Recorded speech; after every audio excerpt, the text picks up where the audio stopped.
नमस्कार। अंतर्राष्ट्रीय राजनीति जगत से एक बहुत ही इंपॉर्टेंट न्यूज है। न्यूज नेपाल से है। नेपाल में जो अभी तक आपके पुष्प कुमार दहल, जिसको प्रचंड भी कहा जाता है, जो अभी तक प्रधानमंत्री थे, नेपाली प्रधानमंत्री, उन्होंने विश्वास मत खो दिया है। कुल नेपाली संसद में 275 संसदीय प्रतिनिधि थे और उनमें से उनको मात्र 63 सदस्यों का बहुमत प्राप्त हुआ और इस प्रकार से एक अस्थिरतापूर्ण गवर्नमेंट का अंतगतवा अंत हो गया और अब नए सिरा से एक नए प्रधानमंत्री का चुनाव हो। माना जा रहा है ओली साहब फिर से दोबारा प्रधानमंत्री बनेंगे। क्या बातें हैं पूरा जरा देखते हैं और समझते हैं। बातें कुछ यह है कि आपको पता होगा कि जो 275 सदस्यीय जो संसद है नेपाल की, उसमें बहुमत के लिए किसी को भी 138 सदस्य की जरूरत पड़ती है, लेकिन प्रेजेंट में मौजूद केवल 258 सांसद थे और इनमें से उनके विरोध में 194 ने वोटिंग कर दिया। केवल 63 उनके पक्ष में वोटिंग कर पाए और इस ढंग से वो विश्वास मत खो दिए। दिसंबर 2022 को यह सरकार की शुरुआत हुई थी, प्रचंड सरकार की शुरुआत हुई थी और प्रचंड जो थे ये तीसरे प्रधानमंत्री बने थे, या कहा जाए तीसरे बार प्रधानमंत्री बने, और यानी इससे पहले 2 बार। और अपने इस कार्यकाल में, तीसरे कार्यकाल में, माना जाता है कि उन्होंने कई बार विश्वास मत को हासिल किया। अपने 3 कार्यकाल में उन्होंने 3 बार सहयोगियों को बदला और कुल 5 बार विश्वास मत को हासिल करना पड़ा। यानी जिसके साथ भी वो गठबंधन कर रहे थे, जब भी वो प्रधानमंत्री बने, बीच में उनके सहयोगियों ने उनका साथ छोड़ दिया, तो हर बार विश्वास मत हासिल करना पड़ता। अपने आप में एक अजीब विडंबना है नेपाल के राजनीतिक अस्थिरता। एक प्रधानमंत्री को अपने 3 कार्यकाल में 5 बार विश्वास मत हासिल करना पड़ा और अंतगतवा इस बार के विश्वास मत में उन्हें पराजय का सामना करना पड़ा। और चीजों को देखते हैं, जरा समझते हैं। लगभग 20 महीने का उनका यह कार्यकाल रहा इस बार का, और यह पूरा कार्यकाल माना जाता है उथल पुथल का कार्यकाल रहा, बहुत ही अनस्टेबल रहा। कोई भी खास पॉलिटिकल डिसीजन ले नहीं पाया इस सरकार ने। आपको पता होगा कि 2008 में लगभग 239 साल पुराने राजवंश को समाप्त करके नेपाल गणतंत्र बना और अब तक माना जा रहा है 14वीं बार सरकार बनेगी नई वाली। यानी केवल और केवल 16 सालों में ये जो सरकार नहीं बनेगी, माना जा रहा है ओली साहब बनेंगे प्रधानमंत्री, ये 14वीं बार बनेगी सरकार। अब आप सोच सकते हैं क्या राजनीतिक अस्थिरता है नेपाल में और उसका क्या प्रभाव पड़ेगा भारत पर। चलिए आगे देखते हैं कुछ और बातें। यहां पर एक बात आप ध्यान रखेंगे कि पुष्प कुमार दहल अपने आप में 69 वर्षीय हैं, उन्होंने इस्तीफा दिया और उनको जो सपोर्ट कर रहा था, जो पार्टी, जिस पार्टी के दम पर वो सरकार बनाए थे, वह था liberal communist unified Marxist Leninist, जिसके मेन है कर्ता धर्ता ओली साहब। उन्होंने ही कुछ मनमुटाव के कारण अपना इस्तीफा, अपना समर्थन वापस ले लिया, जबकि दोनों ही मार्क्सवादी कम्युनिस्ट पार्टी। ठीक है। अब माना जा रहा है ओली, जो वहां की नेपाली कांग्रेस है, जो सबसे बड़ी पार्टी है, उसके साथ वो समझौता कर लिए हैं और नेपाली कांग्रेस, चूंकि सबसे बड़ी पार्टी होने के बावजूद भी मानने को तैयार हो गई है कि liberal communist unified Marxist and Leninist party के जो हेड है ओली साहब, उसको वो प्रधानमंत्री बनाएंगे। तो ध्यान रखिएगा इस बात को। यहां पर कुछ और बातें भी आप देख लें। नेपाल के जब आप पॉलिटिकल सिस्टम को गौर करेंगे तो नेपाल में 2 प्रकार की विचारधारा है। एक लोकतांत्रिक विचारधारा की पार्टियां हैं कुछ, और कुछ कम्युनिस्ट विचारधारा की पार्टियां हैं। वहां पर जो लोकतांत्रिक विचारधारा की पार्टियां, उनमें प्रमुख जो है वो है नेपाली कांग्रेस। सबसे पुरानी पार्टी है, 1950 में यह स्टैब्लिश हुई थी। सबसे ज्यादा सीट, लगभग 89 सीट इन्हीं की है और इनके जो हेड है वह है शेर बहादुर दुबेबा। ठीक है। उसके बाद है आपका राष्ट्रीय स्वतंत्र पार्टी। राष्ट्रीय स्वतंत्र पार्टी के जो हेड है वह है रवि लिमिघाने। रवि लिमिघाने ये हेड है। ये 2022 में ही पार्टी बनी है, बहुत नई पार्टी। तीसरा लोकतांत्रिक पार्टी है जिसको कहा जाता है राष्ट्रीय प्रजातांत्रिक पार्टी, नेशनल डेमोक्रेटिक पार्टी। यह 1990 में बनी थी और इसके जो हेड है वो है राजेंद्र लिंगडेन। ठीक है। फिर अगली पार्टी में आप देखेंगे तो एक है लोकतांत्रिक समाजवादी पार्टी, इनके हैं महंता ठाकुर। 2021 में यह पार्टी बनी थी। और अगला है नागरिक उन्मुक्ति पार्टी, रेशमलाल चौधरी की पार्टी 2022 में बनी है। ये कुछ 3 और 2 5 पार्टियां, ये एक तरह से लोकतांत्रिक पार्टी है, यानी आप कम्युनिस्ट वालों से अलग कर सकते हैं। वहीं एक दूसरी विचारधारा की पार्टी, एक पार्टी और भी है इसमें, वो है जनता समाजवादी पार्टी नेपाल, उपेंद्र यादव की, 2020 में बनी थी, यह भी उसी में शामिल होगी, लोकतांत्रिक पार्टी। वहीं कुछ पार्टियां हैं, एक ग्रुप और भी है नेपाल में। मैंने पहले ही कहा कि नेपाल की पूरी राजनीति 2 वर्गों में विभाजित है। एक है प्रजातांत्रिक पार्टी, जिसका मैंने अभी नाम लिया, और दूसरा है समाजवादी यानी कम्युनिस्ट विचारधारा को मानने वाली पार्टी। इनमें सबसे पुरानी पार्टी जो है वह कम्युनिस्ट पार्टी ऑफ नेपाल है। इसी के हैं जो खड़ग सिंह ओली। ठीक है, ये 2021 में बनी थी, 79 इसके मेंबर है। वहीं कम्युनिस्ट पार्टी ऑफ जो नेपाल, जो माओइस्ट, जिसके पुष्प कुमार दहल है, ये भी 2021 में बनी है और 32 है। 32 पार्टी को लेकर, 32 मेंबर को लेकर ये प्रधानमंत्री बने हुए थे इसके समर्थन से। ठीक है। फिर आगे आप देखेंगे कम्युनिस्ट पार्टी ऑफ नेपाल है, जिसके माधव कुमार नेपाल फाउंडर है। 2021 में फाउंडेड हुआ था, 10 है। कुछ और पार्टियां हैं जो बहुत खास इंपॉर्टेंट नहीं रखता है। वैसे इन सब में सबसे पुराना यदि मैं आपसे कहूं तो नेपाली मजदूर किसान पार्टी है, जिसका एस्टेब्लिशमेंट 1975 में हुआ था, लेकिन सिर्फ एक पार्टी, एक सदस्य है इसके, और यह भी कम्युनिस्ट विचारधारा को मानने वाली पार्टी। अब आइए आगे।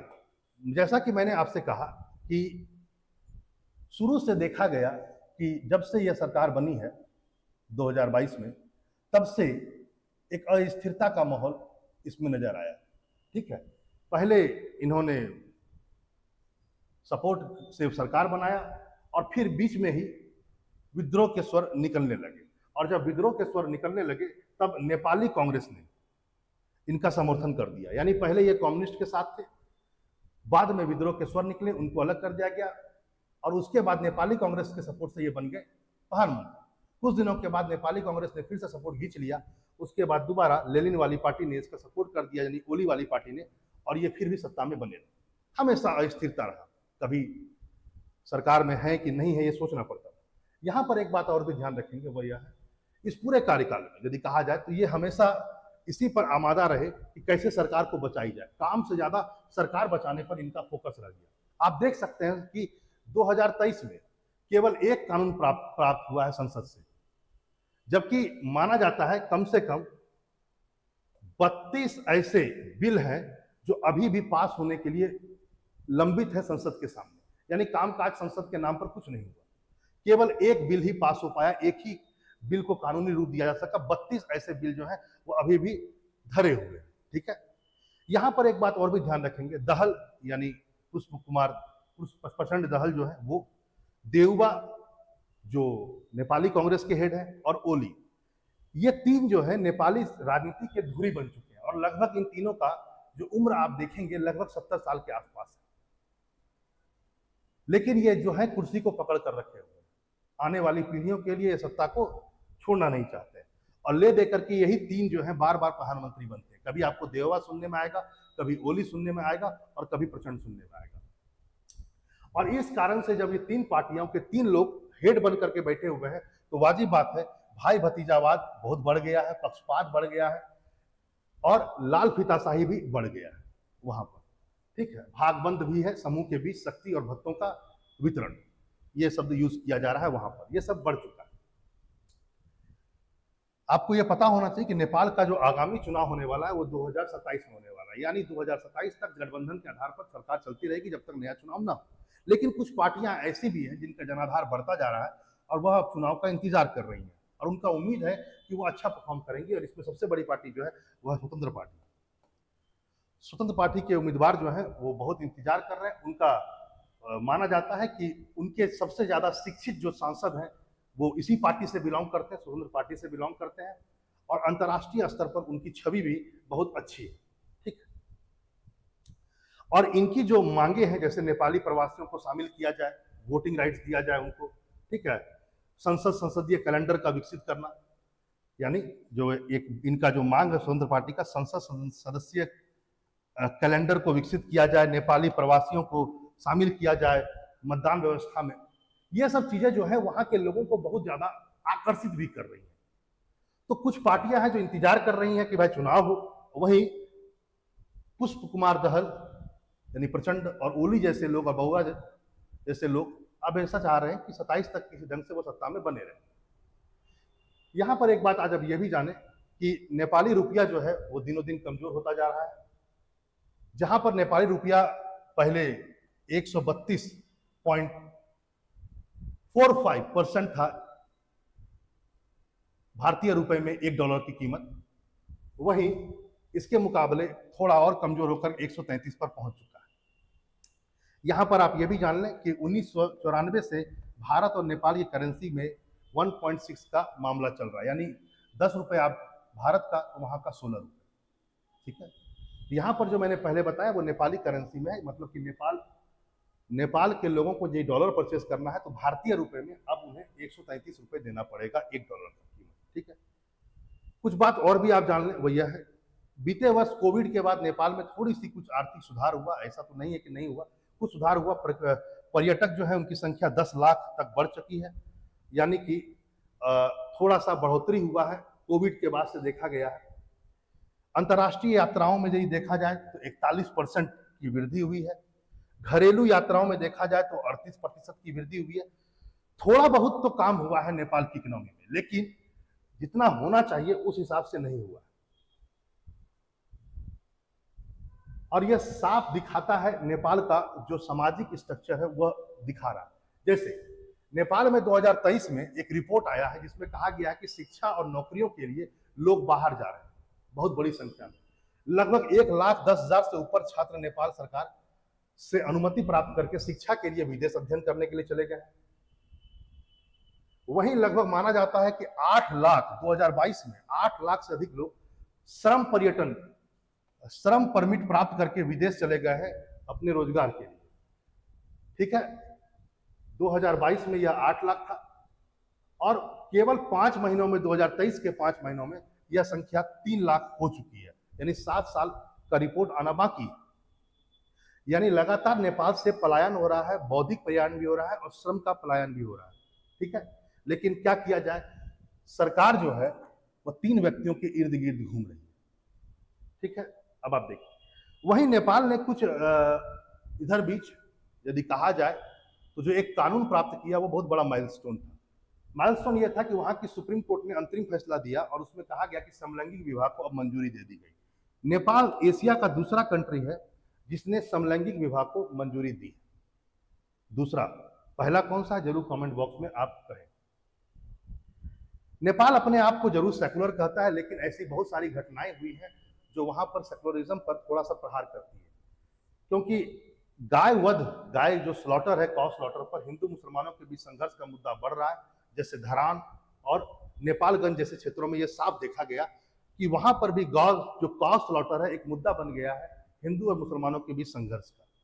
तो संघर्ष भी आए दिन नेपाल में हो रहे हैं। सेकुलरिज्म पर थोड़ा सा प्रश्न चिन्ह नेपाल लगा रहा है। आपको पता होना चाहिए कि जब नेपाल में राजतंत्र का अंत हुआ तो नेपाल एक गणतंत्र के रूप में स्टेब्लिश हुआ, नए संविधान का निर्माण किया और नेपाल एक सेकुलर स्टेट के रूप में स्टेब्लिश हुआ।